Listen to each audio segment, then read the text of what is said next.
mwijoro ryo ku magenekerezo ya 24 ishira 25 z'ukwezi kwa 11 k'umwaka uheze Mugasekebuye muri zone ya Musaga muri komine ya Muhanga mu gisagara ca Bujumbura harabaye ubwicanyi bw'agahomera mu bunwa aho umugore yishe umugabo wiwe mu nzu afashijwe n'abandi bantu babicanye bari bavuye hanze.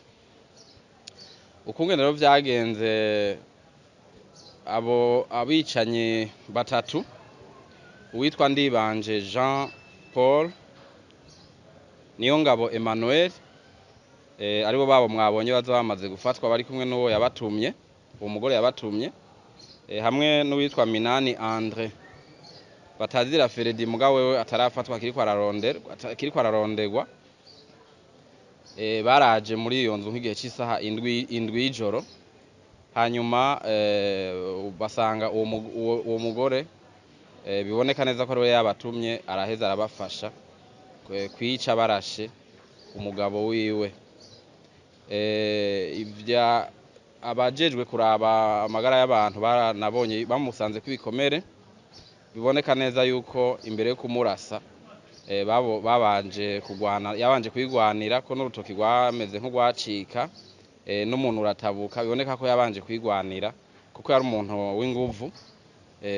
Uravye abo izo nkozi z'ikimura no ko ari abagabo bato bato batari gushobora kumushobora, bagiye rero kumurasa babonye yuko yabananiye kwica bisanzwe.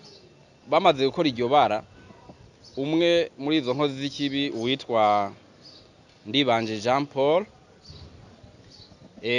yarataye telefone yiwe muri iyo nzu, muri ico cumba, kuko bamunigiye ku gitanda yitwaye ko aryamanye n'uwo mugore wiwe mubona ngaho nyene. Igipolisi rero caratoye telefone y'uyu mwicanyi umwe Ndibanje Jean Paul, hama gica kirakora amatohoza. Ubwa mbere kiramufata, aremera ko yabikoze. Muri iyo telefone nyene casanzeyo ni nimero y'uwundi mwicanyi agira kabiri yitwa Niyongabo Emmanuel, nawe nyene kiramufata. Bamaze gufatwa bose ari babiri, nta numwe yahakanye ko atari bo bishe uwo muntu. Gusa ivyo bavuze ibitandukanye kungene babikoze. Nico gituma igipolisi caciye kibajana ahabereye ico caha, ahanyene Mugasekebuye, kugira ngo basubiremwo kungene ivyo bintu vyaba vyaragenze, ko bari bamaze kuvyemerera kungene babigenjeje. Kimaze kubashikanayo kirashoyo n'abo bantu bose bari bahari, harimwo n'uwo mugore n'umukozi wo mu nzu arera umwana, barababwira ati umwe wese nagira ico yagize muri iryo joro. Barabisubiramwo neza, basanga ubwa mbere hoho muri aba bagabo babiri baje gukora iribara, nta numwe yarazi iyo nzu, nta numwe yarazi aho ico kibanza, nta numwe yarazi n'iyo nzu, kandi ukungene binjiye nta n'urugi bigeze babomora, barabugururiye neza barinjiye barakora iryo bara. Niko rero guca bavuga bati ibi bintu iki cyaha nticyagishobora gukoreka batafashijwe n'umuntu yari imbere muri iyo nzu. Niho rero igipolisi caca gikora amatohoza yimbitse kuri uyu mugore, gica gisanga koko uyu mugore niwe yagandaguye umugabo wiwe, arondeye gusa abamufasha bo kuko atari kumwishoborera. Hariho ibimenyetso vyinshi vyerekana uruhara rw'umugore muri gandagurwa ry'umugabo wiwe. Ikimenyetso ca mbere nuko uyu mugore yaragerageje gukurikirana abantu bose baba muri iyo nzu n'ivyo bakora, kugira ngo ntihagire n'umwe ashobora kuza kubuza kwiki caha kiba.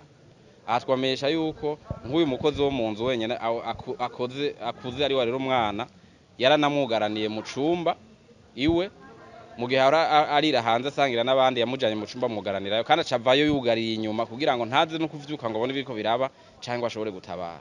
Aca arugurura imiryango yose y'iyo nzu, uhereye ku muryango w'inyuma baciyemwo abo bantu, yongera yatsa n'amatara yose, gushika no ku cumba bari baryamyemo niwe yacuguruye, asiga acuguruye, mu gihe imisi yose iyo nzu ivyumba imiryango yose yahora yarayugaye n'amatara kararazimije, gushika iyo saha isaha indwi n'inusu z'ijoro yari yavyuguruye. Ku buryo rero baje kumufasha baciye baza barinjira neza baraca muri uwo muryango w'inyuma baraca mu muryango yose yakurikiye urumva nta numwe yari kubabuza kuko nta wundi muntu numwe yarakuze ari muri iyo nzu kiretse uyu mugore nyene n'uwo mukozi wo mu nzu. Baca barashika mu cumba basanga na ca cumba ryamamwo yabururi baca barakora rero iryo bara. Bariko rero barumvirizwa baravuze ibintu bihushanye cyane. Uyu mugore bikaboneka neza yuko avuga uretse ko avuga ibihushane arananyegeza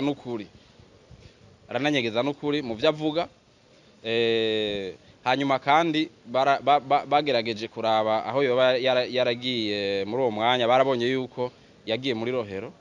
Bikaboneka neza ko bishoboka ko yari ashobora kuba yari yagiye atwaye ibintu by'agaciro nko mu nzu canke yari yagiye ajanye izo nkozi z'ikibi zari zihejeje gukora iryo bara. Dufatiye rero kuri ibi bimenyetso igipolisi bafatiye kuri ibi bimenyetso byose vyerekana neza uruhara rw'uyu mukenyezi nawe yaciye afatwa aja ashigwa hamwe n'abamufashije gukora ico caha.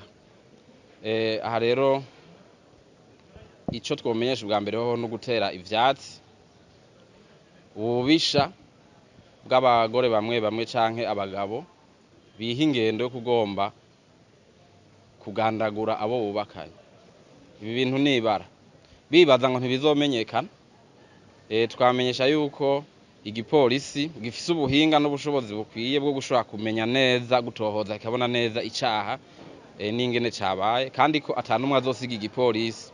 Atwomenyesha ko n'uwundi yoba yaragize uruhara muri kino caha yoba atarafatwa kuko mu vyitegereje mabona n'icaha cyari cyateguwe neza cyari cyapanzwe azoheza arondegwe afatwe kandi ashikirizwe ubutungane. Ndibanje Jean Paul telefone yiwe yafatiwe muri iyo nzu nyene muri ico cumba yayitayeho ni uyu Niyongabo Emmanuel yafashwe kubera ivyo biciye kuri telefone nyene hamwe n'uwo mugore rero yagizwe ko ari we yabatumye ari we Kaneza Krista.